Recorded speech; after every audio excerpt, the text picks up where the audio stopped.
একটা ছোট কবিতা পিতৃদিবস নিয়ে। লেখকের নাম জানি না, তবে কবিতাটা ভীষণ মনকে ছুঁয়ে গেছে, তাই আজকে সেটা শোনাচ্ছি। কবিতা পিতৃদিবস। আজকে নাকি পিতৃদিবস। শুনল সাহেব ছেলে, গাড়ি হাঁকিয়ে বৃদ্ধাশ্রমে ছুটল সাত সকালে। পৌঁছে ছুটে বাবার কেবিন, ছেলের ভীষণ তাড়া। বাবা হঠাৎ ছেলেকে দেখে খুবই আত্মহারা।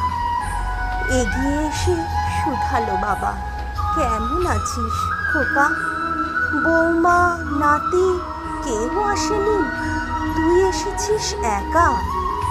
ছেলে বলে, ভালো আছি, তাড়াতাড়ি সাজো তুমি নতুন পোশাকেতে। ভাবলো বাবা, হয়তো খোকা ফিরিয়ে নেবে ঘরে। এক নিমেষে লুঙ্গি ছেড়ে ধুতি পাঞ্জাবি পরে বাবার হাতটা মাথায় রেখে সেলফি তোলে খোকা। বাবার মাথায় কিছু ঢোকে না, সত্যি ভীষণ বোকা। ছেলে বলে, ভালো থেকো, এবার আমি আসি।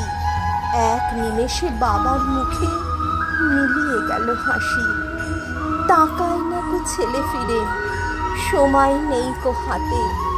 ছবিখানা ফেসবুকেতে হবে যে পোস্টাতে। লাইক কমেন্ট সারাটা দিন আসবে ক্রমে ক্রমে।